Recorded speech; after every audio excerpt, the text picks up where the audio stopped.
Hey everybody, welcome to What the Flick, Mad Men Season 7A, Episode 4, The Monolith, Alonzo Duralde, Robert Abele, Ryan Turek.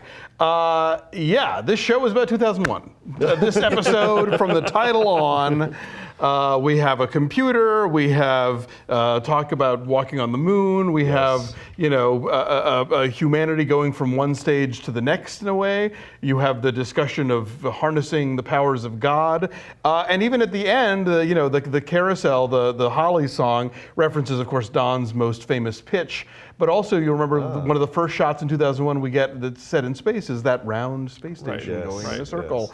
Yes. Movie came out before. Movie came out in '68. We're in '69. Why? What do we think? Why wouldn't they actually reference 2001? They should just reference it in the episode. Exactly, but they're always so sly. They make you work for all of that stuff. I know. Every frame counts. And I wasn't even totally sure. I still wasn't even totally sure what year it was until I saw the Mets pennant. Okay, '69. So we're getting the Mets here. So I was hoping Ben was going to be here, but you're our token sports guy. Walk us through why is the 1969 Mets? Oh, they're just It's a famous underdog. Maybe the most famous underdog baseball season story ever. Okay. The Mets, notoriously not good team, but they had this Cinderella season and then won the World Series in '69. So. And it should be clarified that this is the banner that he finds in Lane's office. Formerly Lane's office, and was underneath the thing. He threw it in the trash, then miraculously it was up on the wall. And because my feeling being Lane, who was a pitiful character, but he did love American culture so much that and that was probably, and Don's getting sentimental in this episode because he's being pushed out, so clearly being pushed down and out. Yeah. It's funny. It just occurred to me now. There's that Polanski movie, The Tenant, where he moves into the apartment of the person who committed suicide and slowly starts turning into that person. I'm telling you, I've never seen. The geography of the episode was kind of wild to me. It felt so cramped. Not just because this thing's coming in, that's this computer's coming in, but Don himself just seemed like a small figure in every scene. And then in his office, which is granted smaller, he just every time he's trying to curl up on the couch, and he just looked like. It was like in my second Being John Malkovich reference of the day. Like he was on the 8.5 floor or whatever. And it made me start thinking about the first season. The corner. Did they have a corner office first season? Yeah, a corner office where It just seemed like he had room to. The office in the first season felt like a vast open space compared to what's going on now. And also, they put him right next to Peggy, and they use that wall that divides them so much in this episode, where he just slams. After being given that job, he walks in and he glares at the wall. And it's because he knows he's running the other side. Don is pushed to a lot of limits today in this episode. The guy, he's kind of settling into Lane's office. The memory of the Mets banner is striking to a degree. And then not only that, but he's also tasked with a job that he does not want to do. And we get some primo Don Draper hissy fits in this episode. Throwing things at the wall, throwing things at the window, getting drunk, It's just so fucked up on so many levels. The one time that Lou is says anything remotely supportive to Peggy, it's of course to put her in an even worse situation than she was in when she walked in the office. And it's the protege is now the boss, and of course she's bitter about Ted and whatever else. So it's just fraught with all this stuff, and it just feels like they are going out of their way to make Don quit. Yes. It's that's exactly it. That's what you feel. And Lou may be doing that to make Peggy quit. Lou wants Don out of the picture. He might want Peggy out too. He can ignore. Don he's genuinely threatened by. But to the point that even Bert is being kind of you don't really get to bring in new business anymore. That was a whole put him in your place kind of moment. I know. Because Don, you could tell Don lightened up when he got to talk to the new guy, because he wanted to do the charming thing where I talk to a new person and find out what you're all about. And you want something? Well, I can give you my expertise. And it's framed as Don standing and the guy sitting down. And then by the end, it's Don going up and calling him Satan basically to his face without using the word. You go by many names. That was so great. That's the other thing is as this show is coming to an end, I'm becoming a little bit more embarrassed for Don, and seeing him take this gradual slide into he's hitting the bottle. Because I'm with him. I'm on his side. I feel empathy for this guy. But when he got really sloshed this episode, and it was at his worst, and I just wanted wanted like Freddie. When Freddie came in, I was like, bravo, thank you, Freddie. Yeah, no, Freddie. Who knew that he was going to wind up being the savior of this guy? Who's like this character who's been such kind of a mess and a sideline thing, and he turns out to be the White Knight here. I mean, I think again, this whole season is going to be about, does Don make the transition to the 70s or does he not? Yeah. And I think right now he's kind of in the crucible of, can I cope with changing times? Can I take the shit that's being heaped upon me that I don't really deserve as a founding partner of this thing?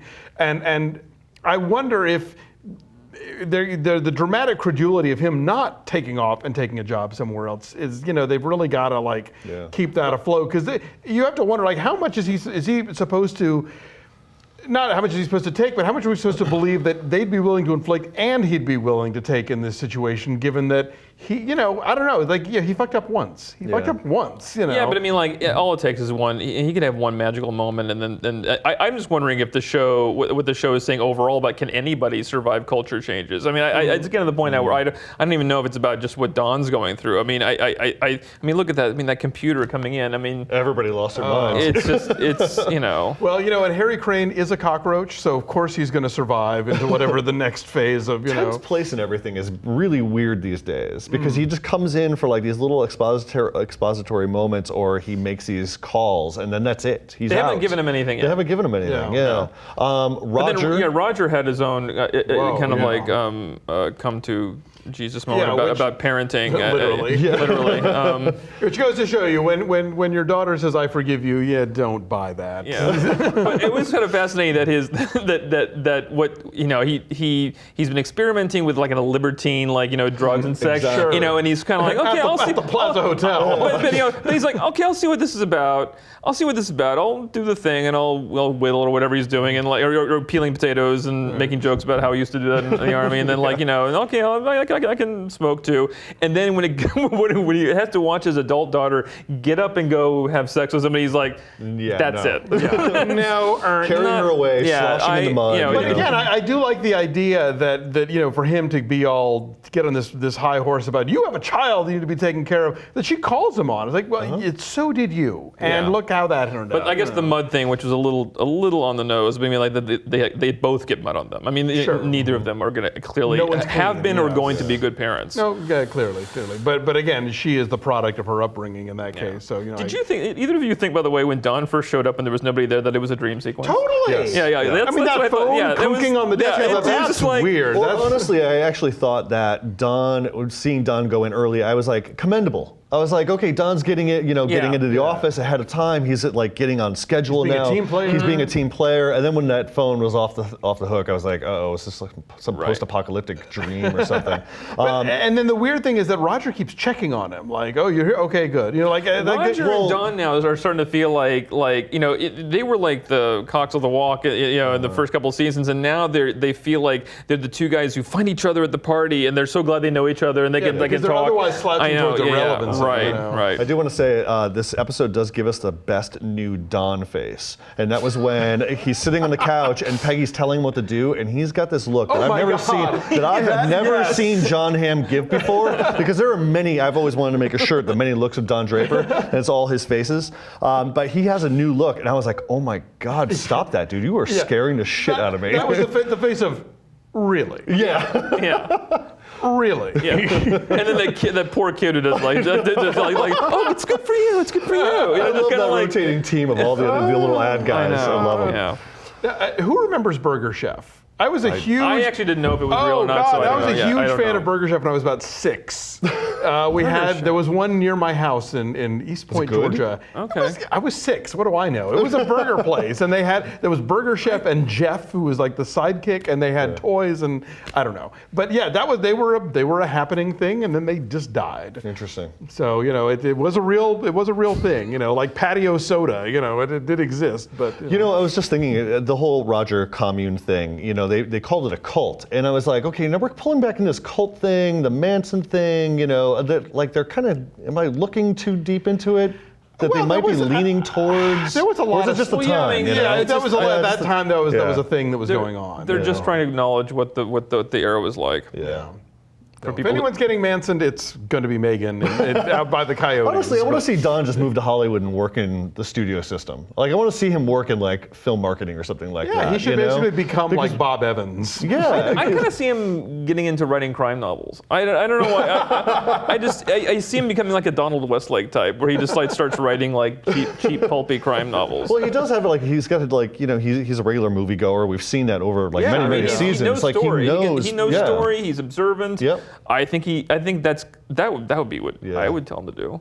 All right, we'll do it. Find out for yourselves. Anyway, great episode. We'll be back next week. Thanks for joining us.